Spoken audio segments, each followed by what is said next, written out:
merci Amine, et merci effectivement, que de cellules partagées avec toi, que de bons souvenirs. Donc effectivement, un début de rentrée en politique au sein du Front National, duquel j'ai été chassé comme beaucoup d'autres assez rapidement.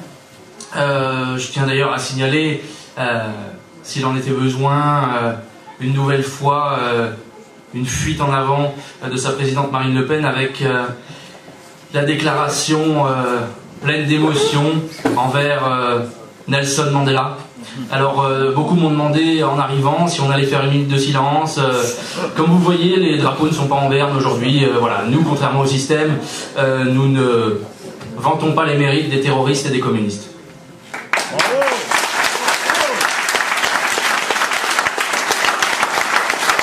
Suite donc à la décrépitude du Front National, nous avons décidé de créer les Jeunesses Nationalistes.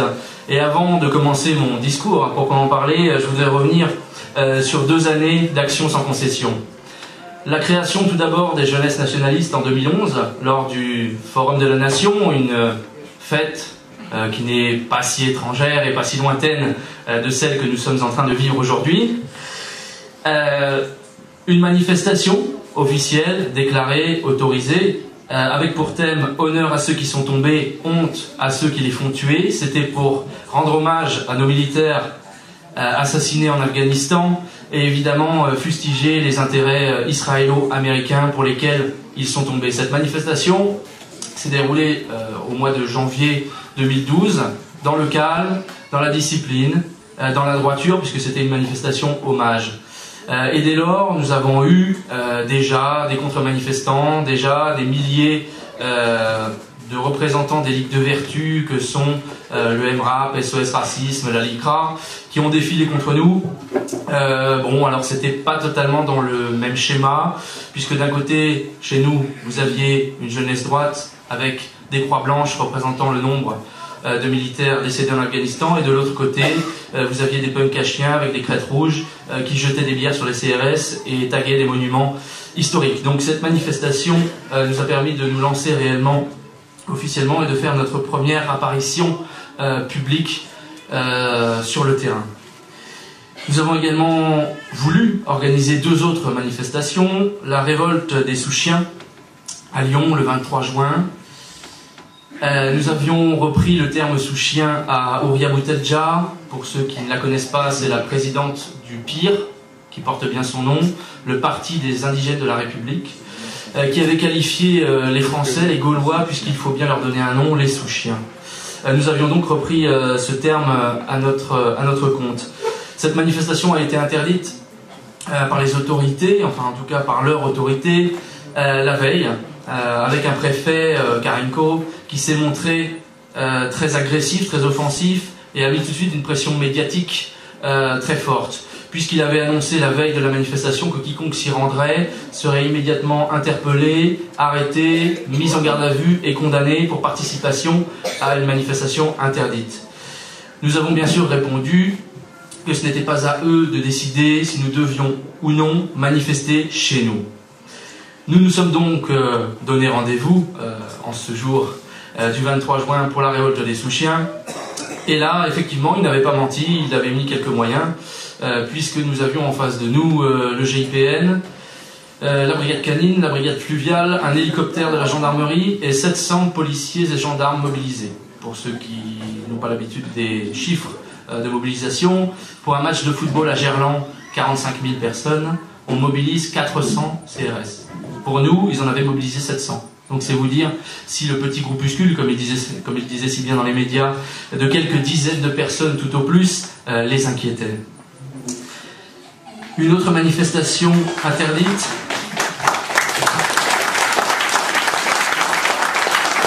Une autre manifestation interdite, celle qui avait pour titre contre le racisme, pour une fois, contre le racisme anti-blanc évidemment, Maître chez nous, que nous avons voulu organiser le 29 septembre à Paris. Encore une fois, nous avions fait toutes les démarches légales en ce sens, et elle nous a été interdite le jour même, cette fois-ci, alors que nous avions déjà affrété des bus pour monter jusqu'à Paris. Encore une fois, nous n'avons pas cédé évidemment à la pression du système, et nous avons donné un rendez-vous symboliquement devant Notre-Dame de Paris. Là encore, il y a eu de nombreuses interpellations de nos militants par les forces de l'ordre et nous sommes encore a priori poursuivis ou en tout cas mis en examen pour participation et organisation d'une manifestation illicite. Les jeunesses nationalistes, c'est aussi des manifestations nationales, comme tous les ans Jeanne d'Arc, comme tous les ans le 6 février, également la participation à toutes les manifestations de Civitas. C'est également et surtout beaucoup d'actions coup de poing qui nous ont fait connaître.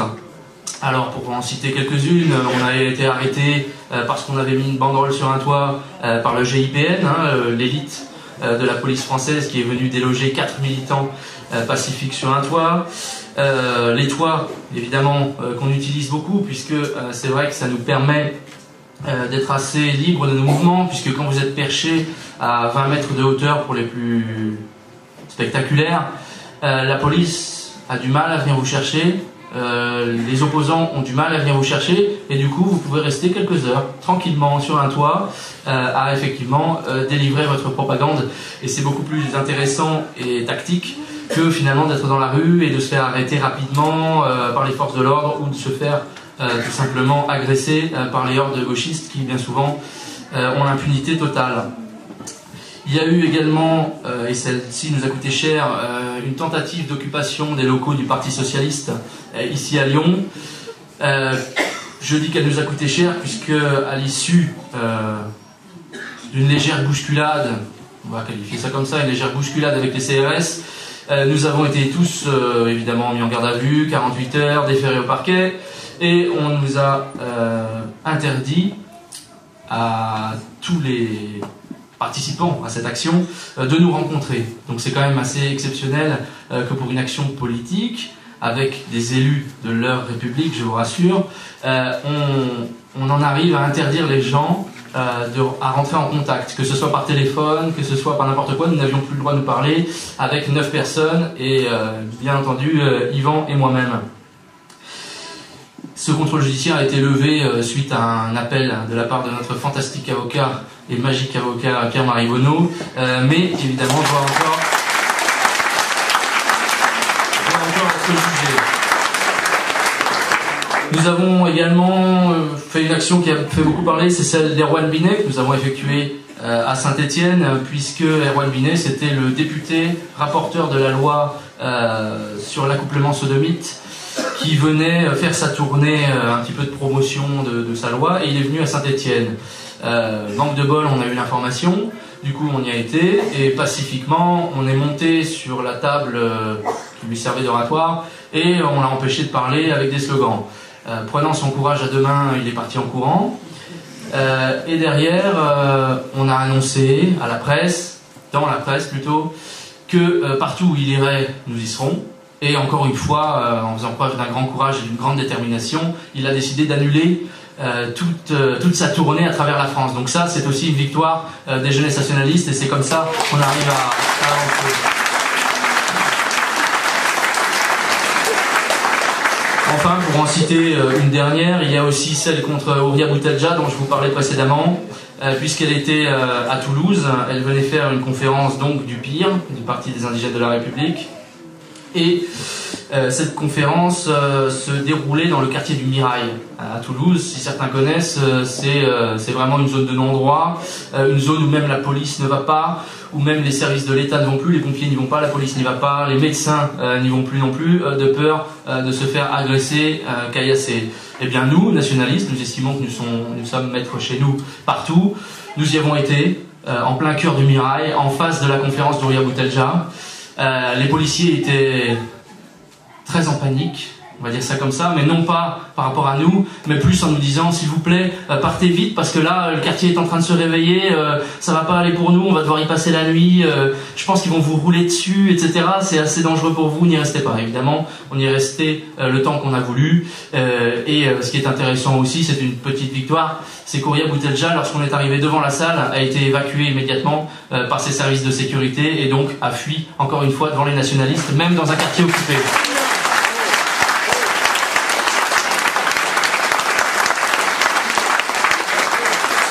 Les jeunesses nationalistes, c'est aussi des sections qui se sont montées partout en France et qui agissent sur tous les fronts, notamment lors de l'épisode Manif pour tous, qui n'est toujours pas terminé bien sûr, où on participait systématiquement à toutes les manifestations, que ce soit en participant simplement ou que ce soit en effectuant des actions coup de poing, encore une fois, sur les toits ou autres.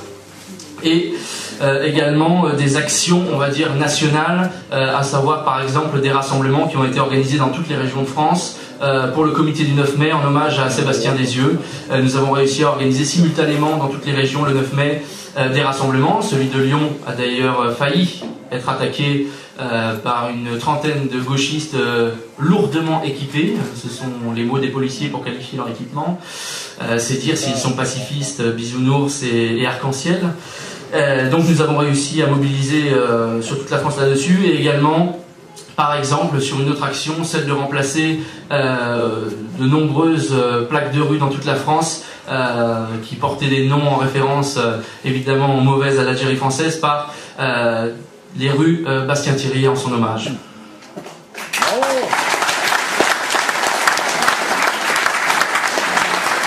Les jeunesses nationalistes, c'est aussi des formations, des moments de cohésion, de camaraderie, d'amitié, puisque évidemment ce qui nous différencie et ce qui fait notre force par rapport à des partis politiques, c'est tout simplement que nos militants ne se voient pas simplement le dimanche pour coller des affiches ou distribuer des tracts. Ils le font aussi, mais nous avons une réelle amitié qui nous lie, nous sommes une réelle communauté de combat.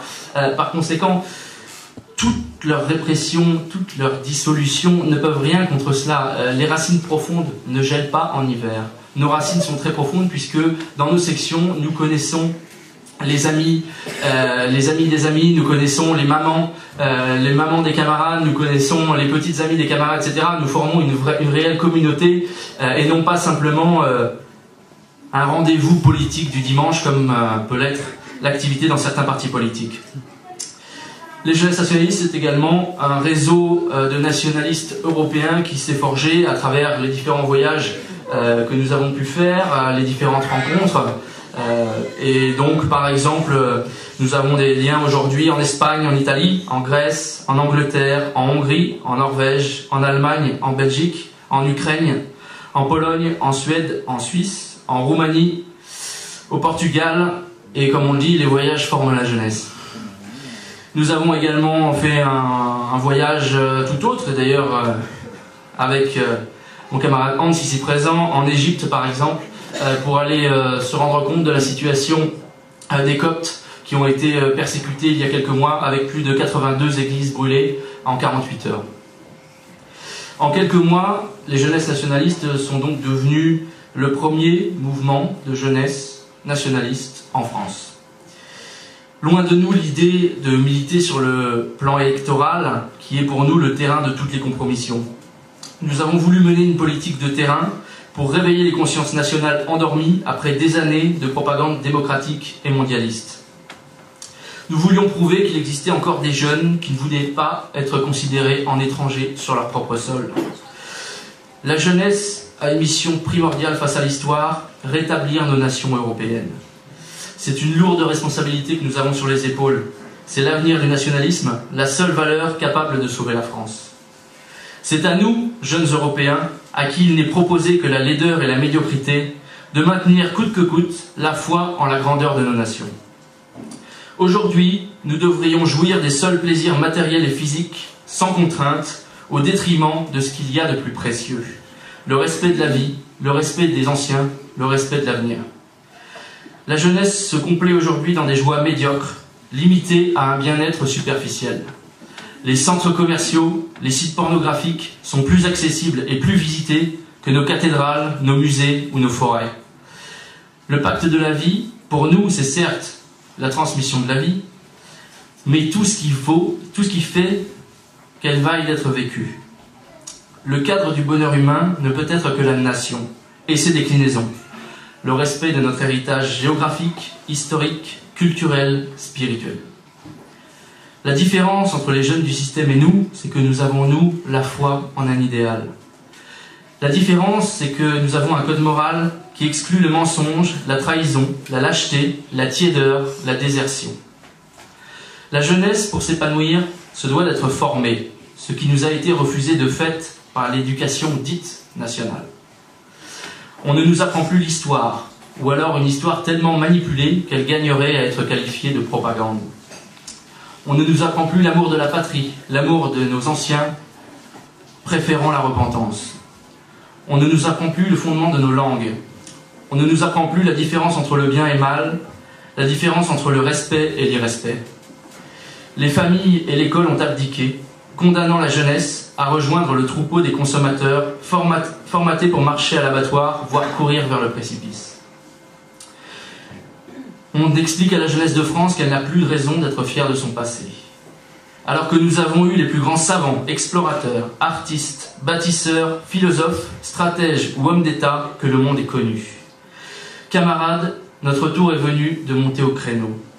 Matériellement, mais surtout spirituellement et intellectuellement. Prêt à tous les efforts, la tête formée et le corps entraîné pour les plus durs combats. Alors, quelle que puisse être la dureté de la lutte, nos bras solides pourront nous hisser vers cette victoire que les tièdes croient inaccessible. Car la jeunesse de France est trahie, c'est la première victime de la décadence.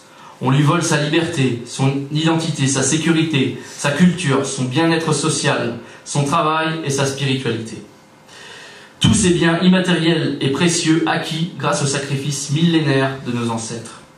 Nous voulons affirmer qu'un Français naturel ne peut être issu que de souches européennes, de traditions spirituelles et de culture intellectuelle communes. Notre doctrine, le nationalisme, qui est l'analyse des faits politiques dans le premier intérêt de la France. Le nationalisme, au-delà d'être simplement une doctrine, c'est aussi une éthique, un art de vivre, selon les traditions nationales, dans la tempérance, fondée sur le réel, l'expérience et l'enseignement de l'histoire. Nous rejetons cette société matérielle et consumériste au profit d'un mode de vie exemplaire, nourri de spiritualité. Pour les jeunesses nationalistes, tout nationaliste est révolutionnaire en ce sens qu'il ne reconnaît pas le présent ordre démocratique et mondialiste. Dans cette optique, nous continuerons bien évidemment, malgré les dissolutions, le combat sous toutes les formes possibles. Tractage, collage, diffusion de journaux, apparition dans les médias, camps de formation, participation aux manifestations, conférences, afin de former des équipes militantes soudées, formées, prêtes au combat, avec pour seul but la victoire de notre idéal. Certains nous qualifient de nostalgiques. Nostalgiques? Oui, nous le sommes. Nous sommes nostalgiques d'une France où l'on pouvait se promener dans la rue sans risque. Nostalgiques d'une France où on n'assassinait pas 220 000 enfants à naître chaque année. Nostalgique d'une France où l'argent ne régissait pas l'amour et les relations sociales. Nostalgique d'une France où il n'y avait pas 10 000 suicides par an. Oui, nous sommes nostalgiques de cette France qui était fière de son travail, de sa famille et de sa patrie.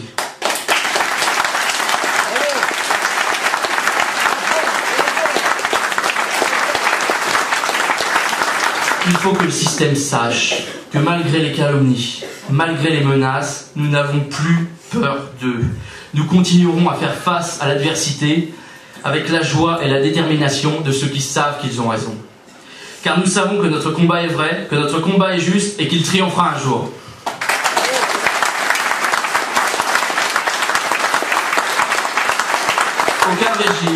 Aucun régime quel qu'il soit soutenu par la juiverie ou la maçonnerie, ne nous empêchera d'exister, tout comme aucun phénomène au monde ne peut empêcher le soleil de se lever le matin. Dissolution, non, révolution. Je vous remercie.